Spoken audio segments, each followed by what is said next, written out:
Era el año del Señor de 1095. Europa se hallaba sumida en un tiempo de hambre, guerras internas y un fervor religioso que dominaba cada rincón de la vida cotidiana.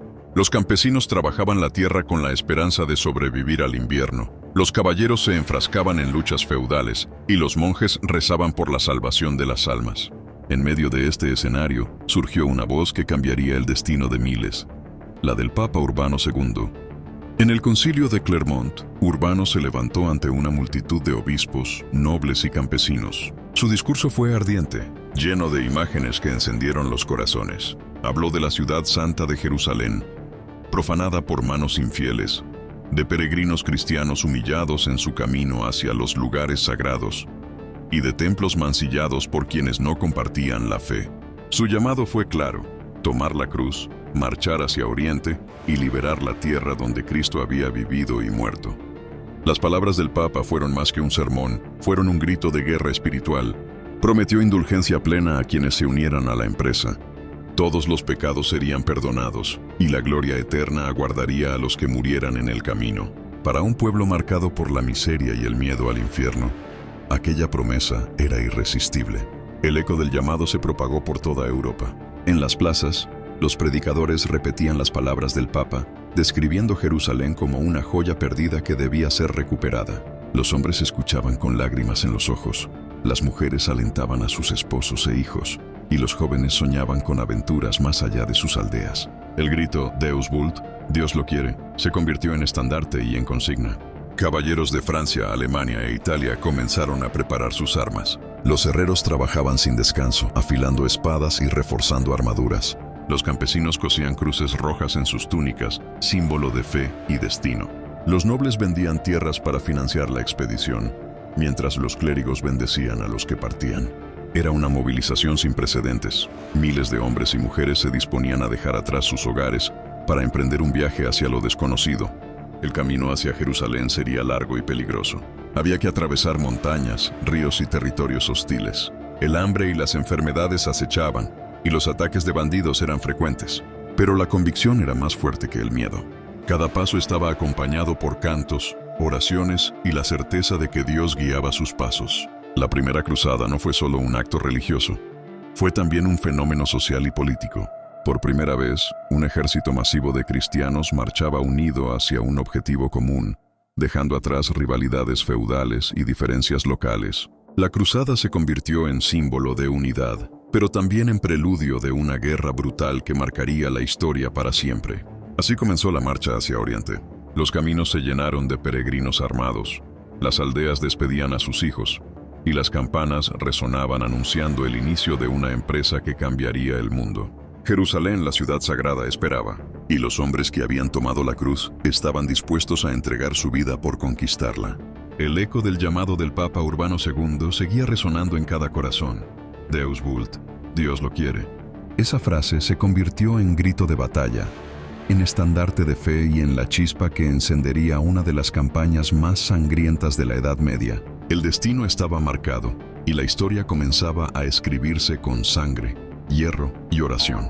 Tras el llamado del Papa Urbano II en Clermont, miles de hombres y mujeres emprendieron la marcha hacia Oriente. Era un movimiento humano sin precedentes. Campesinos, caballeros, nobles y clérigos se unieron bajo el símbolo de la cruz roja cosida en sus túnicas. El grito «Deus vult» resonaba en cada aldea, en cada plaza, en cada camino. El viaje comenzó en Francia y Alemania, extendiéndose hacia Italia y más allá. Las caravanas eran largas y pesadas, compuestas por guerreros armados, familias enteras y peregrinos que llevaban consigo lo poco que tenían. Algunos marchaban con fe ardiente, otros con la esperanza de riquezas y tierras, y muchos simplemente con el deseo de escapar de la miseria que dominaba Europa. Los caminos eran duros, el hambre acechaba, las enfermedades se propagaban con rapidez, y los ataques de bandidos eran frecuentes. Los cruzados atravesaban montañas nevadas, ríos caudalosos y territorios hostiles. Cada paso era una prueba de resistencia, cada jornada un desafío a la voluntad. Sin embargo, la convicción de que Dios guiaba sus pasos mantenía viva la esperanza. En su trayecto, los cruzados pasaron por Constantinopla, la capital del Imperio Bizantino. El emperador Alejo I los recibió con cautela. Para él, aquellos ejércitos eran tanto aliados como una amenaza. Les ofreció apoyo, pero también exigió juramentos de fidelidad. Los cruzados aceptaron, aunque en su interior sabían que su verdadero objetivo no era servir al emperador, sino conquistar Jerusalén. La marcha hacia Oriente se convirtió en un espectáculo de fe y poder. Los cronistas describen multitudes cantando salmos, sacerdotes bendiciendo a los guerreros y caballeros marchando con estandartes que ondeaban al viento. Era como si toda Europa se hubiera puesto en movimiento, un río humano que avanzaba hacia la tierra prometida. Pero no todo era gloria. El viaje estuvo marcado por tragedias. Muchos murieron de hambre, otros fueron víctimas de enfermedades y algunos se perdieron en el camino. Las tensiones entre los distintos grupos también surgieron. Nobles y campesinos discutían, caballeros se enfrentaban por liderazgo y las diferencias culturales generaban conflictos. La cruzada era una empresa común, pero no estaba libre de rivalidades. A pesar de las dificultades, el espíritu de la cruzada se mantenía firme. Cada vez que el cansancio amenazaba con quebrar la voluntad, los predicadores recordaban las palabras del Papa. Jerusalén debía ser liberada, y quienes murieran en el intento alcanzarían la gloria eterna. Esa promesa era suficiente para levantar a los caídos y mantener la marcha. El viaje hacia Oriente fue más que un desplazamiento físico. Fue una transformación espiritual. Los hombres que partieron como campesinos se convirtieron en soldados, los jóvenes en líderes y los pueblos en ejércitos. La cruzada no solo unía a Europa en un objetivo común, también la transformaba en una fuerza que cambiaría el destino del mundo. Así, tras meses de penurias y sacrificios, los cruzados se acercaban a su objetivo. Jerusalén, la ciudad sagrada, estaba cada vez más cerca. El viaje había sido largo y doloroso, pero la fe seguía intacta. Los hombres que habían tomado la cruz sabían que lo peor aún estaba por venir. La batalla final, el enfrentamiento decisivo, la conquista de la ciudad que era el corazón de la cristiandad. El viaje hacia Oriente fue el preludio de la gloria y la tragedia. Fue el camino que transformó a simples hombres en guerreros de Dios y que preparó el escenario para una de las batallas más sangrientas y recordadas de la Edad Media. Jerusalén esperaba, y los cruzados estaban listos para entregar su vida en nombre de la fe. El asedio de Jerusalén era el verano del año 1099. Tras años de marcha, hambre y batallas, los cruzados finalmente divisaron las murallas de Jerusalén. La ciudad sagrada, el objetivo que había encendido la fe de miles, se alzaba ante ellos como una fortaleza imponente. Las murallas eran altas, las puertas reforzadas, y dentro aguardaban defensores musulmanes dispuestos a resistir hasta el final. El ejército cruzado estaba exhausto. Habían atravesado montañas, soportado enfermedades y perdido a muchos compañeros en el camino. Sin embargo, al ver Jerusalén, sus corazones se llenaron de fervor. Los cronistas narran que muchos cayeron de rodillas, llorando y rezando, convencidos de que Dios los había guiado hasta aquel lugar. El asedio comenzó con dificultades. Los cruzados carecían de agua y alimentos, y el calor del verano era insoportable. Los defensores de la ciudad, conscientes de la desesperación de sus enemigos, reforzaron las murallas y lanzaron ataques constantes desde lo alto. Flechas, piedras y fuego caían sobre los cruzados, que respondían con catapultas improvisadas y escaleras rudimentarias. La situación era crítica. Sin recursos, el ejército cristiano parecía condenado. Pero entonces ocurrió un hecho que los cronistas describen como milagroso. Desde Génova llegaron barcos con provisiones y materiales. Con ellos, los cruzados pudieron construir torres de asedio y reforzar sus máquinas de guerra. La esperanza renació y el fervor religioso se intensificó. Los líderes de la cruzada, como Godofredo de Bouillon y Raimundo de Tolosa, organizaron al ejército con disciplina. Se levantaron torres de madera, se cavaron trincheras y se prepararon los arietes. Cada soldado sabía que la batalla sería decisiva. La ciudad debía caer o la cruzada terminaría en fracaso. El asedio se prolongó durante semanas. Los cruzados rezaban día y noche, ayunaban y se purificaban, convencidos de que solo con la ayuda divina podrían conquistar Jerusalén. Los sacerdotes recorrían los campamentos, bendiciendo a los guerreros y recordándoles que luchaban por la salvación de sus almas. Finalmente, el 14 de julio de 1099, comenzó el ataque definitivo. Las torres de asedio avanzaron hacia las murallas bajo una lluvia de flechas y fuego. Los defensores resistieron con valentía, pero la presión era insoportable. Los cruzados lograron colocar escaleras y abrir brechas en las murallas. La lucha cuerpo a cuerpo fue brutal. Espadas, lanzas y gritos llenaron el aire. El momento decisivo llegó cuando Godofredo de Bouillon, al frente de sus hombres, logró escalar una de las murallas y colocar la bandera cristiana sobre ella. El grito Deus Vult resonó con fuerza, y los cruzados se lanzaron con renovada energía. Jerusalén estaba a punto de caer. El asedio de Jerusalén fue más que una batalla militar, fue un enfrentamiento espiritual. Para los cruzados, cada golpe de espada era un acto de fe, cada paso hacia la muralla un sacrificio por Dios. Para los defensores, cada flecha lanzada era una defensa de su hogar, de su religión y de su vida. La ciudad sagrada se convirtió en escenario de una lucha feroz, donde la sangre y la fe se mezclaron en un espectáculo que marcaría la historia para siempre. El asedio no solo fue el clímax de la primera cruzada, fue también el símbolo del choque entre dos mundos, entre dos creencias, entre dos visiones del destino. Jerusalén estaba a punto de cambiar de manos, y con ello, el curso de la historia. La toma de Jerusalén. El amanecer del 15 de julio de 1099 marcó el inicio de uno de los episodios más sangrientos y recordados de la Edad Media, la toma de Jerusalén por los cruzados. Tras semanas de asedio, hambre y desesperación, el ejército cristiano se preparaba para el ataque final. La ciudad sagrada, defendida con valentía por sus habitantes musulmanes y judíos, estaba a punto de enfrentar el golpe decisivo. Las torres de asedio, construidas con madera traída desde Génova y reforzadas con hierro, fueron colocadas frente a las murallas. Los cruzados, liderados por Godofredo de Bouillon, Raimundo de Tolosa y otros capitanes, organizaron a sus hombres con disciplina férrea. Los sacerdotes recorrieron los campamentos, bendiciendo a los guerreros y recordándoles que luchaban por la salvación de sus almas. El ambiente estaba cargado de fervor religioso y tensión mortal. El ataque comenzó con una lluvia de flechas y proyectiles. Los defensores lanzaban fuego, piedras y aceite hirviendo desde lo alto de las murallas, mientras los cruzados empujaban las torres y levantaban escaleras. El choque fue brutal. Los gritos de los combatientes se mezclaban con los cánticos de los sacerdotes, creando un escenario de caos y fe. Godofredo de Bouillon, al frente de sus hombres, logró avanzar con su torre hasta una sección debilitada de la muralla. Con valentía, escaló junto a sus soldados y colocó la bandera cristiana sobre lo alto.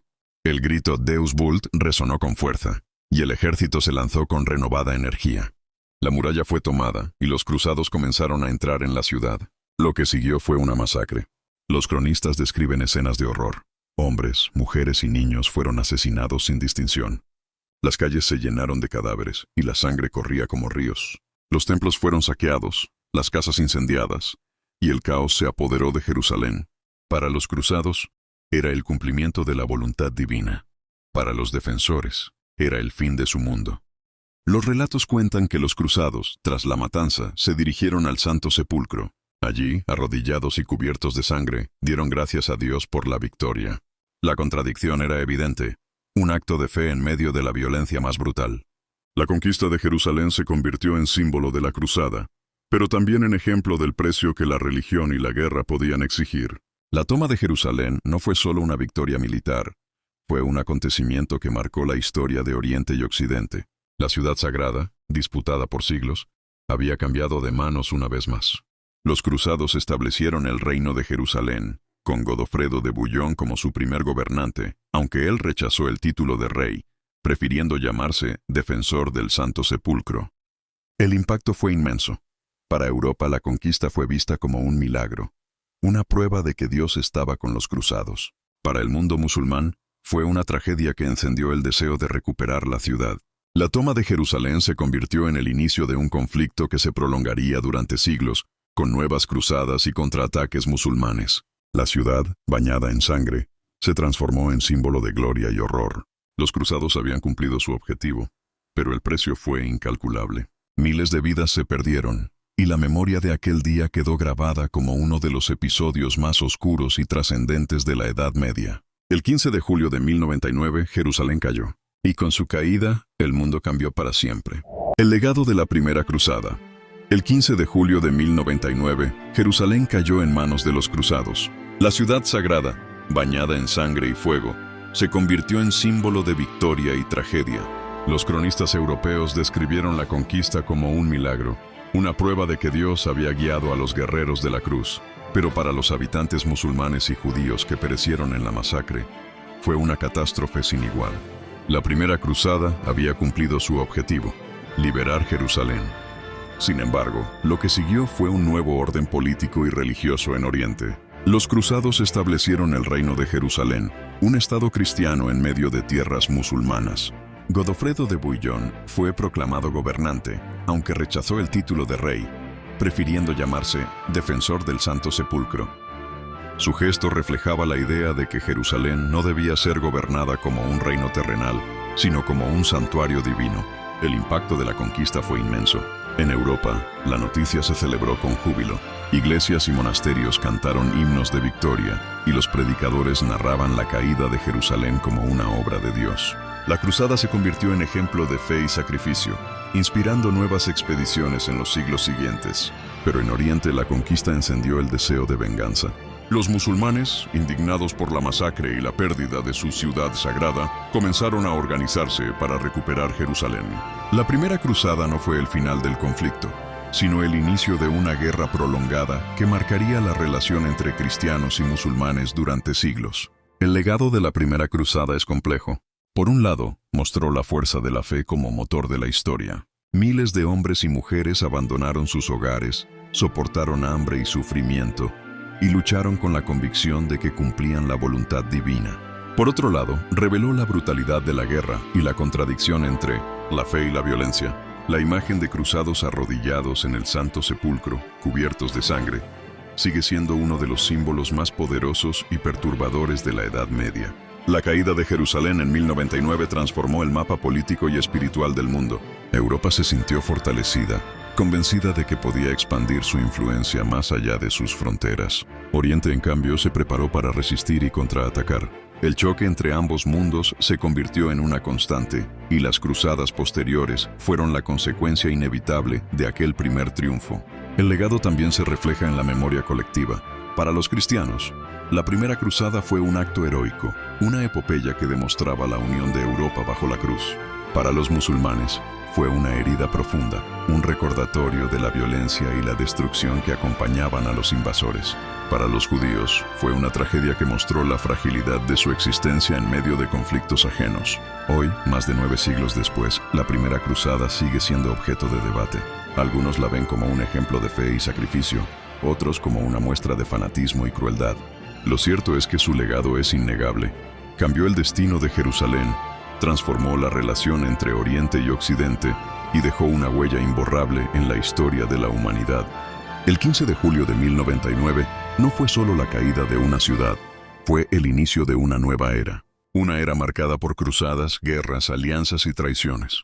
Una era donde la fe y la espada caminaron juntas, dejando tras de sí un camino de gloria y dolor. La primera cruzada nos recuerda que la historia no es solo triunfo o derrota, sino también memoria y legado. Jerusalén, la ciudad sagrada, sigue siendo símbolo de esperanza y conflicto, de fe y poder. Y aquel día de 1099, cuando los cruzados levantaron su bandera sobre las murallas, el mundo cambió para siempre.